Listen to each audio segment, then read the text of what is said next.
Hi, I am actress Sanjita और आप देख रहे हैं यूटीवी इंडिया। उपभोक्ताओं की समस्याएं दूर करें केंद्र सरकार। बीएस शर्मा। आगरा होटल 7 हिल टावर फतेहाबाद रोड स्थित सभागार में रविवार को एलपीजी वितरक एसोसिएशन की बैठक आयोजित की गई। बैठक में उपभोक्ताओं और गैस एजेंसी संचालकों से जुड़ी विभिन्न समस्याओं पर विस्तार से चर्चा की गई। एसोसिएशन के राष्ट्रीय अध्यक्ष बीएस शर्मा ने कहा कि एलपीजी वितरकों का मुख्य उद्देश्य उपभोक्ताओं को समय पर गैस सिलेंडर उपलब्ध कराना है, लेकिन केंद्र सरकार की कुछ नीतियों के कारण गैस वितरकों के साथ साथ उपभोक्ताओं को भी परेशानी का सामना करना पड़ रहा है। उन्होंने कहा कि वर्तमान में ग्रामीण क्षेत्रों के उपभोक्ताओं को करीब 45 दिन और शहरी क्षेत्रों के उपभोक्ताओं को करीब 25 दिन में रिफिल उपलब्ध कराया जा रहा है। ग्रामीण और शहरी उपभोक्ताओं के बीच रिफिल उपलब्ध कराने की इस असमानता को दूर किया जाना चाहिए ताकि सभी उपभोक्ताओं को समय पर गैस सिलेंडर मिल सके। बीएस शर्मा ने कहा कि गैस एजेंसी संचालकों की समस्याओं का भी केंद्र सरकार को गंभीरता से समाधान करना चाहिए। एजेंसी संचालकों को उचित सुविधाएं और आवश्यक सहयोग मिलने से वे उपभोक्ताओं को बेहतर एवं निर्बाध सेवाएं उपलब्ध करा सकेंगे। उन्होंने केंद्र सरकार से मांग की कि एलपीजी वितरण व्यवस्था की समस्याओं का शीघ्र समाधान करते हुए उपभोक्ताओं और वितरकों के हित में प्रभावी कदम उठाए जाएं। बैठक का संचालन पीयूष राय ने किया। इस अवसर पर कार्यकारी प्रदेश अध्यक्ष अनिल कुमार, रामनिवास तिवारी, योगेश दिग्विजय एवं संजय यादव सहित अन्य पदाधिकारी और सदस्य मौजूद रहे। तो आज की प्रेस कॉन्फ्रेंस है वो यूपी और आगरा के आसपास के डिस्ट्रीब्यूटरों की जो समस्याएं पूरे देश में एक समान समस्याएं हैं, उसका मुख्य कारण है संवाद की कमी और जो नादरशाही फरमान है, जो सरकार का कंपनियों का जो रवैया है, उसको अब वो बर्दाश्त से बाहर होते जा रहा है। एक तरफा पॉलिसी बन रही हैं और जितनी पॉलिसी बन रही हैं और वो पूरी देश के और कंज्यूमर के हित में ना होके कुछ कॉरपोरेट घरानों को फायदा पहुंचाने के लिए, जैसे बीएसएनएल का भोग डाल दिया गया, जैसे एलआईसी का बुरा हाल हुआ, जैसे इस देश की सबसे बड़ी कैश रिजर्व कंपनी ओएनजीसी आज दिवालिया होने के किनारे पे है, उसी तरह ये सबसे बड़ी कंपनियां इंडियन ऑयल, बीपीसीएल और एचपीसीएल जो देश के 33 करोड़ उपभोक्ताओं को सप्लाई करती हैं एलपीजी, उनके ऊपर कुछ लोगों की प्राइवेट घरानों की आंख है और सरकार की मिलीभगत से ये सारा कुछ एक षड्यंत्र चल रहा है। एलपीजी की एक आर्टिफिशियल शॉर्टेज दी गई है, जितनी शॉर्टेज, लेकिन उसको इस तरीके से क्रिएट किया गया, इस तरीके से उसको बढ़ा चढ़ा के पेश किया गया और ऊपर से उसी टाइम पे पीएनजी के थ्रू प्राइवेट प्लेयर्स को इंट्रोड्यूस किया जा रहा है ताकि लोगों को एलपीजी से डाइवर्ट करके पीएनजी की तरफ धकेला जाए।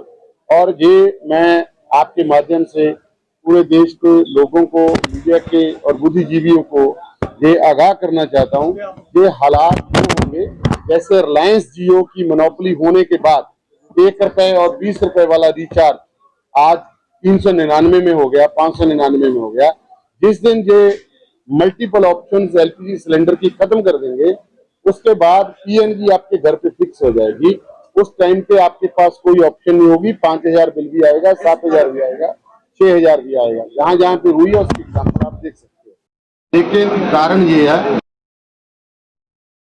जैसे आपको पता चल रहा है कि जो आज की डेट में जिस तरीके का काम है, संवाद की इतनी बड़ी कमी है कि सरकार को और इन अदारों को देश के अंदर इतने बड़े इंफ्रास्ट्रक्चर को एक प्राइवेट लिमिटेड कंपनी की तरह चलाया जा रहा है जो बर्दाश्त से बाहर है।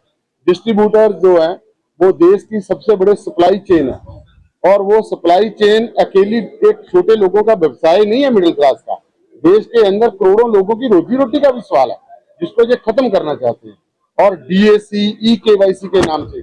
और सबसे बड़ी बात ये है कि मेरे को ये बताते हुए हैरानी भी हो रही है और मैं आप लोगों के माध्यम से इस बात का रोष भी जाहिर करता हूँ कि 25 और 45 दिन का अगर आप आगरा शहर के अंदर रहते हो तो आपको सिलेंडर 45 दिन के बाद मिलेगा। अगर आप किसी गांव देहात में रहते हो तो आपको 45 दिन में मिलेगा। आप सोच सकते हैं कि शहरी और ग्रामीण में जो डिफरेंस डाला गया उनके अंदर, जैसे आपने देखा होगा ईथन ऑयल जो ईथन ऑयल E20 किया गया और उसके मतलब किस नादरशाही फरमान से किया गया और करोड़ों लोगों की गाड़ियां उसमें से जाम हो रही हैं। सेम यही हाल एलपीजी के अंदर हो रहा है। एक एक करके सभी जो रोजगार, जो मिडिल क्लास लोगों के पास छोटे छोटे व्यवसाय हैं, उनको खत्म करके एक बड़े घरानों को देने की तैयारी है, जिसके बारे में और हमारे डिस्ट्रीब्यूटरों की समस्याओं को देश के और आप लोगों के समक्ष रखने के लिए हम आज सरकार ये कह रही है कि एलपीजी में कहीं भी कोई कमी नहीं है। फिर ग्रामीण इलाके के जितने हमारे ग्रामीण वितरक हैं, जो उपभोक्ता हैं, उनको 45 दिन में डिलीवरी क्यों दिया जा रहा है? उनको 45 दिन बाद उनकी बुकिंग क्यों की जा रही है? शहरी उपभोक्ताओं के लिए 25 दिन और ग्रामीण उपभोक्ताओं के लिए आपका 45 दिन का ये समय दिया गया है। यह समानता के अधिकार का सीधा सीधा उल्लंघन है। अगर आपके पेट्रोलियम की एलपीजी की कोई कमी नहीं है तो फिर इसको आपको तत्काल खत्म करना चाहिए। मेरी डिमांड है इस कॉन्फ्रेंस के माध्यम से कि इसको तत्काल गवर्नमेंट खत्म करे। दूसरी चीज है ई केवाईसी ये कराते हैं और बिना प्रतिफल के ई केवाईसी कराते हैं। आप हमसे अगर कोई काम कराएंगे तो उसका मुझे पैसा देंगे। हमारा जो इनके साथ करार हुआ है वो सिर्फ ट्रेडिंग का करार है। हम उनसे वैसा पैक्ड माल लेंगे और उसको संबंधित स्थान तक सिर्फ पहुंचाएंगे। इसका मुझे 35 रुपया केवल मिलता है। जबकि आप यहाँ देखते हैं ये स्पीड पोस्ट 50 ग्राम का कराते हैं और इस स्पीड पोस्ट का ये 50 रुपया लेते हैं, 60 रुपया लेते हैं 50 ग्राम का, जो कि एक तरफा जाता है। और 20 किलोमीटर नहीं, आप उसी शहर से शहर में करेंगे तो भी आपको 56 रुपए प्रभार देने पड़ते हैं।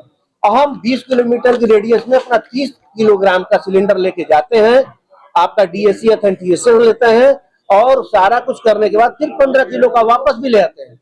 हमारे गाड़ी के व्हीकल्स के खर्चे हैं, हमारे कर्मचारी के खर्चे हैं, हमारे कर्मचारियों का हमारे गाड़ी का पेट्रोल है, डीजल है, उनका सर्विसिंग है, बहुत सारे खर्चे हैं। इसके बाद भी 35 रुपए में, आज के समय में 35 रुपए में यह काम किया जाना बिल्कुल भी संभव नहीं है। हम सरकार से डिमांड करते हैं कि तत्काल डेनोवा स्टडी के अनुसार कम से कम 150 रुपए हमारा यह जो है डिलीवरी का चार्ज किया जाए। अगला पॉइंट है कमीशन की वृद्धि। मात्र कमीशन हमको इतने कम रुपए में हम डिलीवरी करने में अक्षम है, हम अपने को अक्षम पा रहे हैं। हम इसी मंच से अध्यक्ष जी की अनुमति से यह घोषित करते हैं कि कंपनियां आए और हम जो कुछ साथी नहीं चला पा रहे हैं वो 35 रुपए में चला के हमें दिखाएं। हम तो ये कहते हैं कि आप चला करके हमें दिखाइए अगर आप सक्षम है तो, लेकिन वो ऐसा कुछ नहीं करते, वो दबाव बनाते हैं। और उस पर भी देखिए बेनफार है, आपका एआरबी आइटम है, पाइप है, आपका 5 किलो एफटीएल है, आपका एआरबी आइटम से संबंधित चूल्हा है, रबर ट्यूब है, फायरबॉल है, ये सब अनावश्यक दिए जाते हैं हमें। हमारा इनके साथ ऐसा कोई करार नहीं है, सिर्फ एलपीजी ट्रेड का हमारा समझौता हुआ है कि हम एलपीजी का काम करेंगे। आप कंपनियों से टाई अप करते हो और मेरे से जबरदस्ती बिकवाते हो और हम जब नहीं बेच पाते हैं तो हमारे पास वो माल डंप रहता है, लाखों का माल हमारे पास डंप रहता है और उसका हमको 1 रुपया कहीं मुआवजा नहीं मिलता है। तो ये सब चीजें बंद हो। एमडीजी के नाम पर हमारे वितरकों को प्रताड़ित करने का काम बंद किया जाए, ये मेरी जबरदस्त मांग है। अगर ऐसा सरकार अगर हमारी मांग नहीं मानते हैं तो हम लोग अपने वितरक साथियों के बीच जा रहे हैं। आज आपका 9 तारीख है, आज हम आगरा में हैं, कल 10 तारीख है हम कानपुर में रहेंगे, 11 तारीख को हम लखनऊ में रहेंगे और 12 तारीख को हम इसी प्रोग्राम के तहत हम गोरखपुर में रहेंगे।